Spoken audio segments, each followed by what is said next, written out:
Assalamualaikum warahmatullahi wabarakatuh. Pada tutorial kali ini, saya akan menjelaskan mengenai pengenalan HTML. Apa itu HTML? HTML merupakan sebuah singkatan dari Hypertext Markup Language. HTML adalah bahasa untuk membentuk sebuah halaman web. Dan HTML bukan sebuah bahasa pemrograman, melainkan bahasa markup. Bahasa markup itu terdiri dari sekumpulan markup tag. Tag markup itu digunakan oleh HTML yang ditandai oleh simbol lebih kecil sebagai pembuka tag dan simbol lebih besar sebagai penutup tag. Lalu HTML merupakan sebuah kerangka dalam pembuatan website.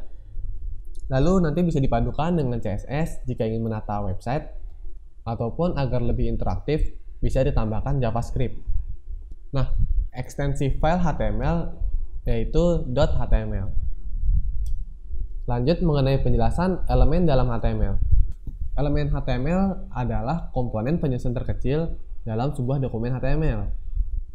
Elemen HTML biasanya berada di dalam sebuah tag. Suatu elemen biasanya ditandai dengan pasangan tag, walaupun ada beberapa nama elemen yang ditandai dengan satu tag tanpa pasangannya. Contoh yang menggunakan pasangan itu ada elemen paragraf, lalu contoh yang tidak menggunakan pasangan ada elemen breakline. Lalu di dalam elemen ada juga namanya atribut. Atribut itu mendefinisikan sesuatu tentang tag tersebut. Atribut digunakan untuk mengubah default pemformatan dokumen dengan tag yang bersangkutan. Misal di sini ada gambar struktur elemen yang mana penulisan atribut itu di dalam kutipan nama tag. Lalu atribut ini terbagi menjadi dua, yaitu bagian nama atribut dan juga bagian nilai atribut. Nilai atribut itu bisa berbeda-beda tergantung nama atributnya. Dan atribut ini akan mempengaruhi konten yang ada di dalam tag. Lanjut, ada aturan-aturan dalam HTML seperti tag HTML itu harus diapit 2 karakter. Yang seperti tadi itu simbol lebih kecil sebagai pembuka dan simbol lebih besar sebagai penutup. Lalu tag HTML normalnya itu berpasangan, walaupun ada juga yang nggak berpasangan kan. Ketiga, tag HTML tidak bersifat case sensitive, yang artinya huruf besar dan huruf kecil itu dibaca sama. Yang keempat, tidak ada spasi antara pembuka tag dan juga nama elemen.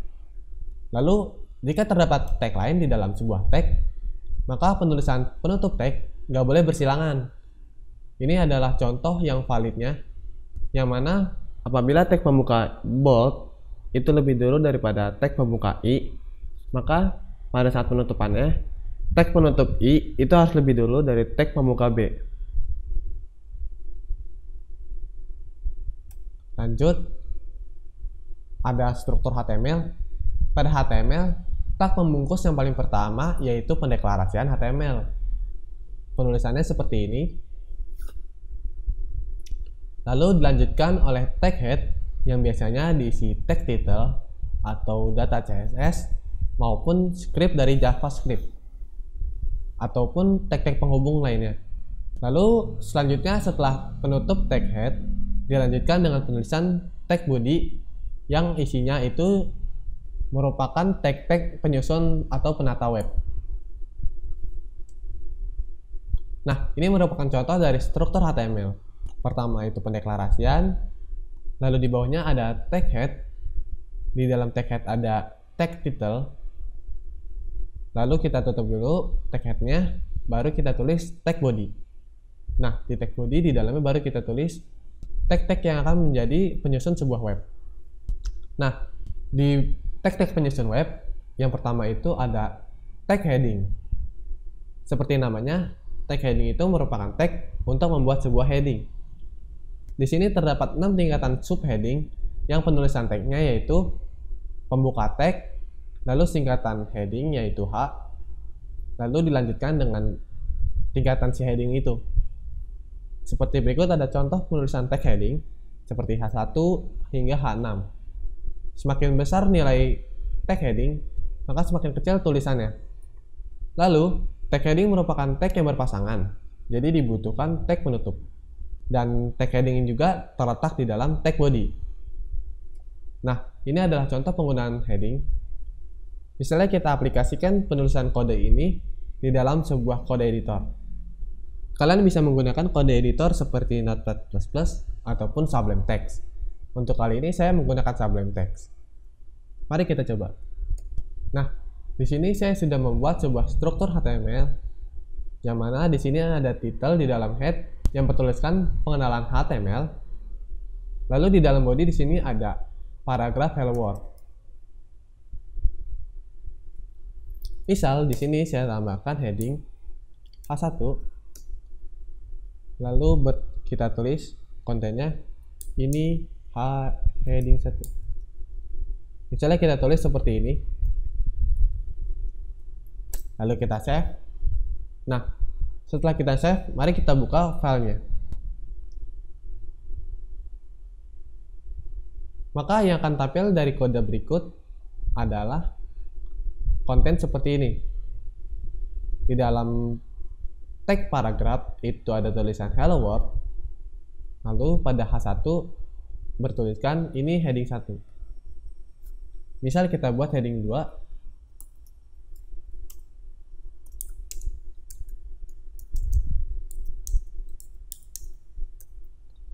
lalu kita save dan kita reload browsernya, maka akan muncul heading 2 yang lebih kecil daripada heading 1. Dan begitu seterusnya apabila kita pakai heading 6.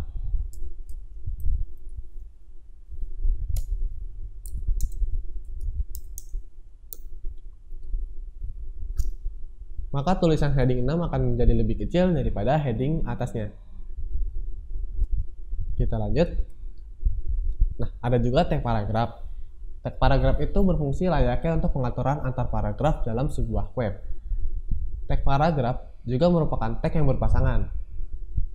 Lalu tag paragraf itu berada di dalam tag body, dan ini merupakan contoh dari tag paragraf.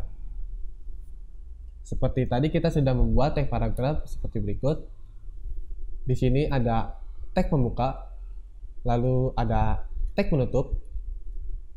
Lalu di tengah-tengah antara tag pembuka dan tag penutup ada kontennya. Lanjut. Lalu selanjutnya ada line break.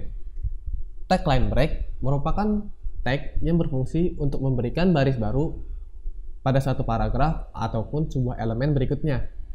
Tag line break itu tidak memerlukan tag penutup, atau bisa dibilang itu tag tunggal. Biasanya tag line break itu berada di tengah paragraf atau juga setelah tag penutup. Contoh dari penggunaan tag line break itu seperti berikut. Di sini ada line break di tengah-tengah paragraf. Kita bisa coba di kode editor. Misalnya di tengah-tengah paragraf ini kita tulis line break BR, lalu kita tulis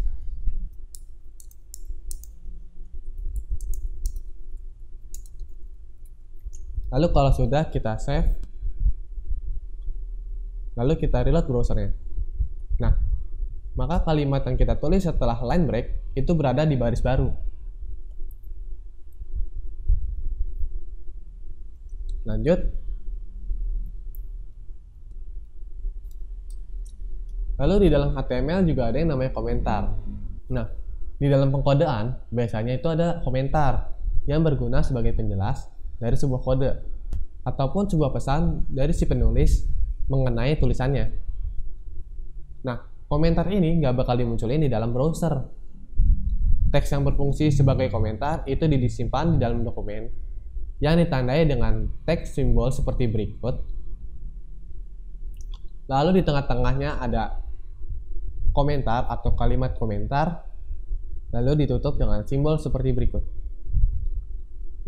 Simbol ini sebagai akhiran dari tag. Contoh penulisan komentar itu seperti ini. Misalnya kita coba di kode editor.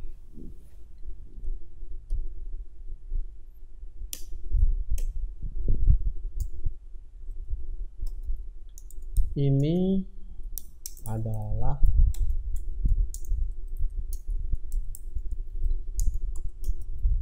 lalu kalau sudah kita save, lalu kita reload. Nah, di sini nggak terjadi perubahan apa-apa nih, karena memang sebuah komentar itu nggak bakal ditampilin di dalam browser. Tapi kalau kita gunakan inspect element, lalu kita buka di bagian body, Di sini terdapat komentar yang sama seperti kita tulis di dalam kode editor. Komentarnya muncul di sini.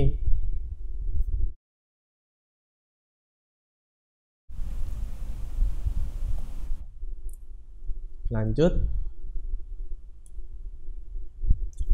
Nah, jika sudah, selanjutnya ada latihan. Coba kalian buat sebuah file HTML yang memiliki beberapa konten seperti berikut. Memiliki heading 1 yang bertuliskan ini adalah sebuah awal.